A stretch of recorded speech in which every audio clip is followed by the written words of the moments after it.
بسم الله الرحمن الرحيم وأمر أهلك بالصلاة واصطبر عليها لا نسألك رزقا نحن نرزقك والعاقبة للتقوى।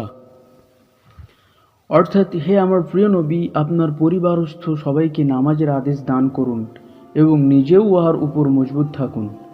আমি আপনার নিকট রিজিক চাই না, বরং রিজিক তো আমিই আপনাকে দান করিব, এবং শুভ পরিণাম একমাত্র পরহেজগারের জন্যই। আল কোরআন। বিভিন্ন রেওয়ায়েতে বর্ণিত আছে, কাহারও রুজির অভাব দূর করিবার ইচ্ছা করিলে হুজুর আকরাম সাল্লাল্লাহু আলাইহি সাল্লাম তাহাকে নামাজ পড়িবার জন্য তাগিদ করিতেন এবং উক্ত আয়াত শরীফ তেলাওয়াত করিয়া বলিতেন, রিজিকের প্রশস্ততা কেবলমাত্র এহতেমামের সহিত নামাজ পড়ার উপরই নির্ভর করে। উলামায়ে কেরাম বলেন, এই আয়াতে বলা হইয়াছে অন্যকে নামাজ পড়ার তাগিদের সাথে সাথে নিজেও নামাজের পাবন্দি করিবে।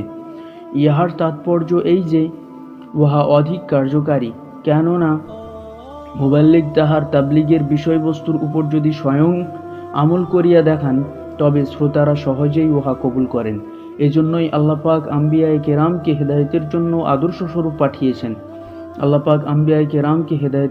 আদর্শস্বরূপ পাঠিয়েছেন, যেন আমলকারীদের জন্য আমল করা সহজ হয় এবং আপত্তি না করিতে পারে যে অমুক হুকুম পালন করা কি সম্ভব।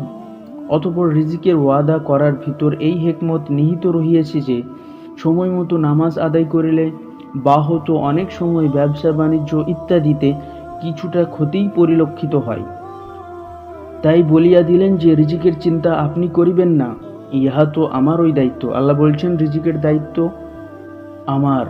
তারপর বলা হয়েছে যে, আখিরাতের সুফল একমাত্র পরহেজগার ব্যক্তিদের জন্যই, উহাতে অন্য কাহারও কোনো অংশ নেই।